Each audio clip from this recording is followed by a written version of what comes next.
Hi, my name is Graff.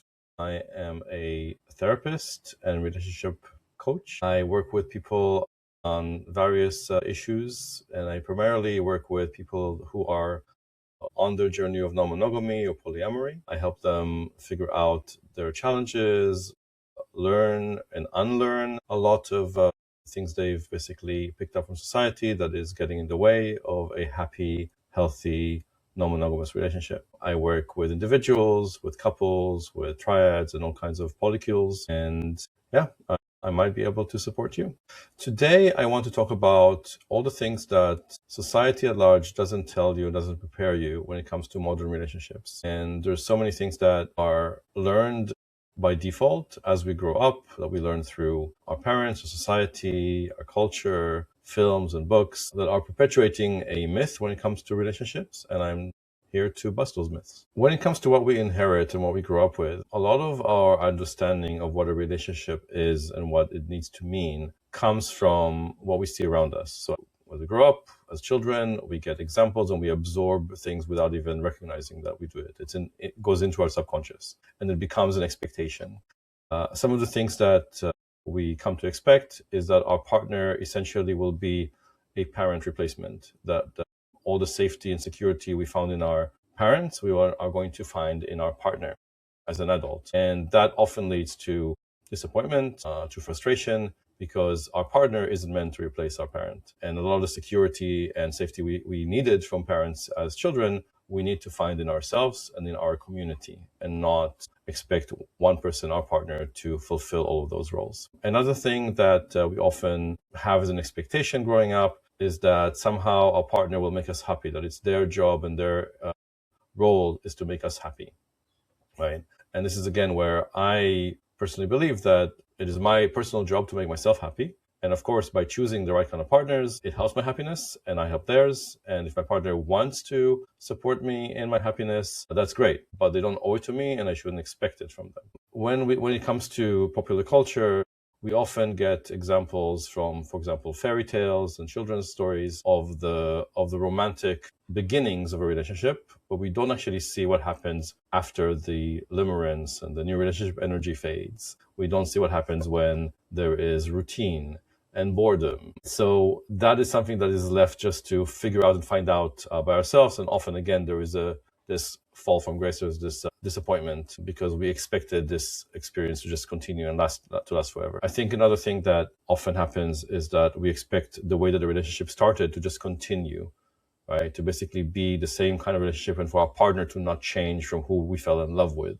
Where the reality is that we are going to change, they are going to change in every long-term relationship. Both people in there, if it's two or more people, are going to change for themselves. They're going to go through transitions. They're going to go through phases of feeling great or feeling low. And we need to be prepared for that. And we need to, as supportive partners, to encourage their change and anticipate it. And that helps a lot with having more resilience in the relationship.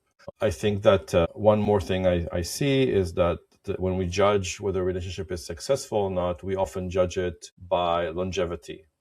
It's always about they lived happily ever after. We promise each other when we, most marriage vows include lines that basically communicate we will stay together forever or until death do us part. All of that perpetuates this idea, this myth that for a relationship to be successful, to be happy, it needs to last forever. This actually can cause a lot of damage, a lot of pain, because some people refuse to leave a relationship that is unhealthy, unhappy, or even toxic.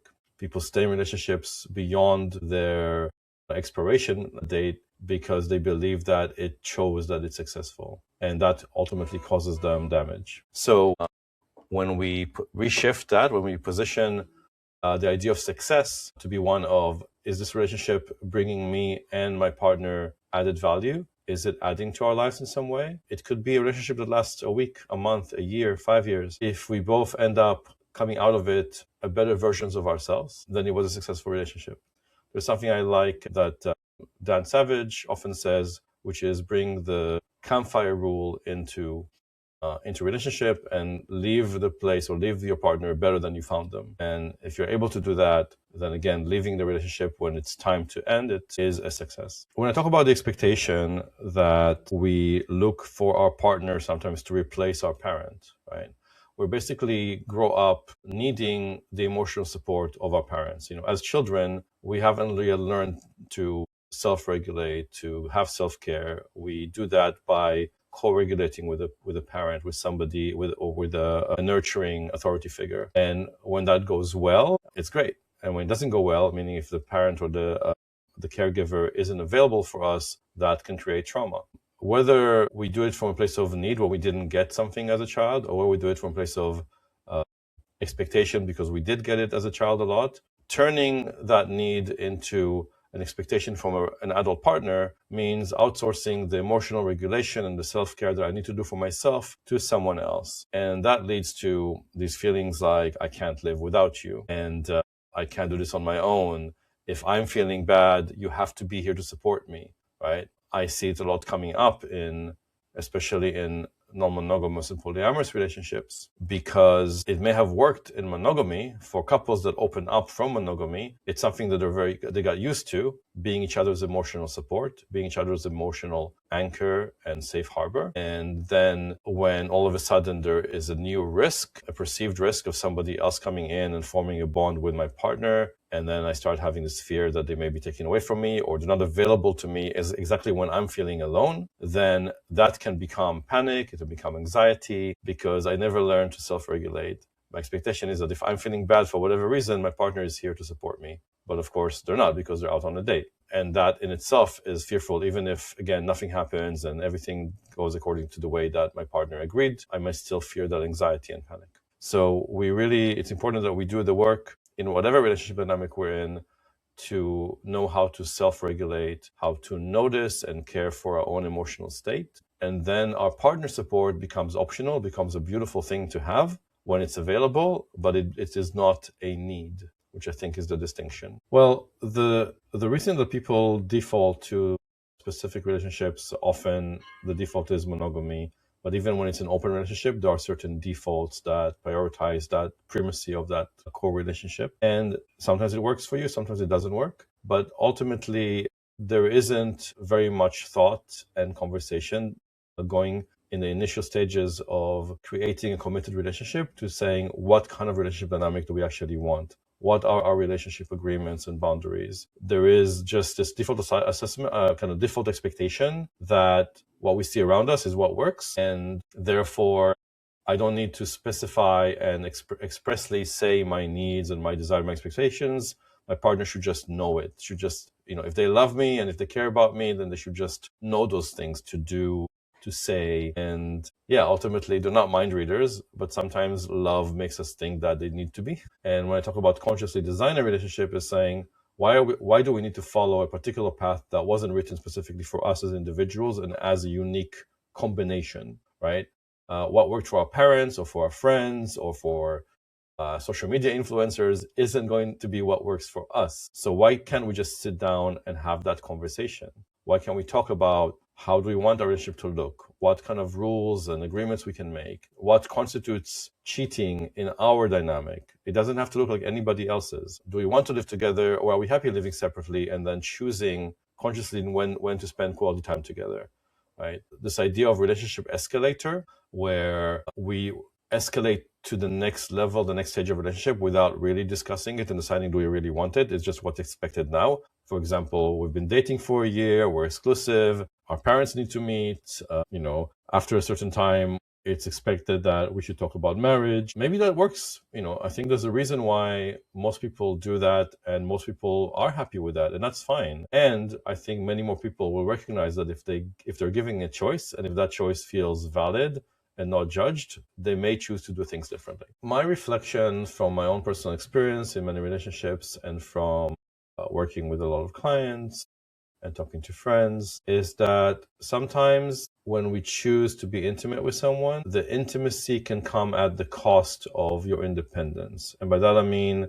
in a way, losing my core authentic self for the sake of feeling very connected to my partner. And that level of intimacy feels very connected, very loving and beautiful.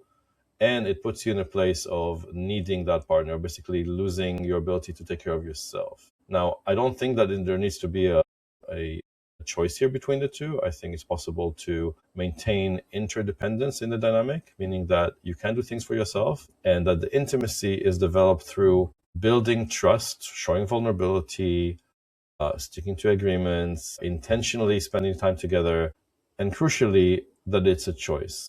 That every morning I wake up and I say, I choose my partner today.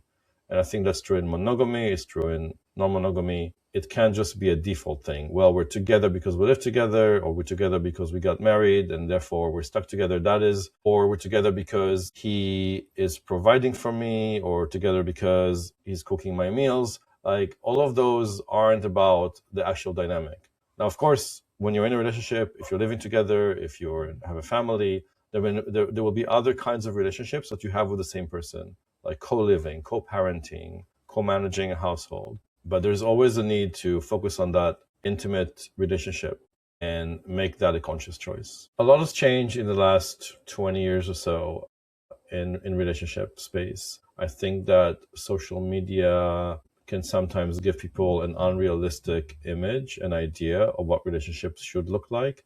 Before, it may have been the parents doing the pressuring, may have been your village environment or your friends. Now it's the whole internet giving you that social pressure, that peer pressure. There's also the advent of dating apps where people are really mainly meeting online on dating app. They're not meeting through friends' recommendations or local kind of social events and things like that. And that leads to, and I guess, a depersonalization of the dating experience, gamification of it. Increasingly now we have AI being put into dating apps as a helper, as a way of like going through so many different profiles. Ultimately, a lot of this would lead to disconnection, I believe. And also the other thing that is more obvious with AI these days is that people are getting used to conversing intimately with a machine that is programmed to just be agreeable and supportive and avoid friction at any cost, just to keep you connected and to keep talking.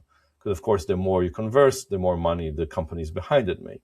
And I think that at a psychological level, that leads to people not dealing really well with conflict, with friction, which is very important to learn how to do well in a relationship, because there's going to be conflict. When you're dealing with another human, you're going to have friction, and you can't run away from that. If people are used to these intimate conversations with machines who never argue back and never have their own strong opinions, they may start running away from arguments and conflict.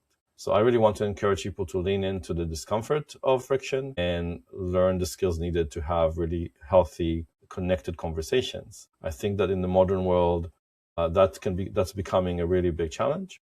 And the other thing is that people sometimes feel that by, say, trying out non-monogamy as an example, they have this like key to freedom. And on one hand, that's true. If you're opening up your mind and you welcome in more abundance, you can have a lot of freedom. And that freedom isn't really freedom from consequences. So it's really important to recognize that if you want intimacy and you want connection, you also need to make commitments, you need to show up, you need to be there through the difficulties and the challenges, as well as all the happy, free, and exciting times. And that takes work. So my own journey in relationships really started from a place of just assuming that the default is monogamy, that I am meant to find somebody that will be very suitable and compatible with me, that we can basically have children together and grow a family. And I wanted to have, what can be considered a traditional relationship escalator type of relationship. And when that didn't work out, at the time I didn't know why, but I definitely was struggling with this expectation, with this pressure. And I found myself at the place where I was not in a relationship, dating again, and feeling like monogamy is something I'm not good at. And then the only other option would be to just be single or just date,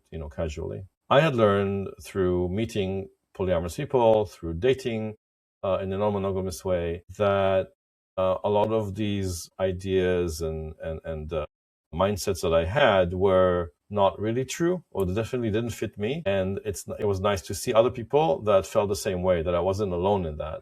That felt very validating to recognize, not everybody fits the mold, and that's great. And once you do that, you actually can start designing your own path. You can start deciding, I don't want to live with someone but I can have deep, intimate relationships with one or more people. And we can basically make plans to see each other, to spend time together, to go on weekend breaks, to go on holidays, to have great dates, to stay over at each other's houses, but still maintain a level of independence that gives me the opportunity to work on my career, on my hobbies, to see friends as well, and to be more of a master of my own time. And that's what worked for me, which is why I identify as solo polyamorous. Every person is going to be different, and those differences are a combination of your unique natural orientation and your relationship with attachment, with possible abandonment issues, with your own sense of like how well you can look after your own emotional needs and self-regulate and everything. So it's important to look at all of life as a journey, to look at relationships as a journey, and what works for you right now may not work in the future. If you meet people that can adapt and together agree that you're walking alongside each other while you're changing, then you can have long-term relationships. But if something shifts because you have changed or they have changed, it's also important to recognize that. And that could mean that the relationship needs to change as well in some way. It might be a transformation into something even more suitable or more fitting for you. It doesn't mean it has to be the end. So if anything in this video resonated with you, if you have more questions, or if you'd like to address some of the some personal issues that you think I might be able to help you with, you can book a free no obligation consultation that lasts 20 minutes on my website, openrelating.love, and we can just take it from there. It might be that coaching is the right thing for you. It might be that therapy is something that you need right now. But in any case, I'm happy to have this chat with you and see where we go from there.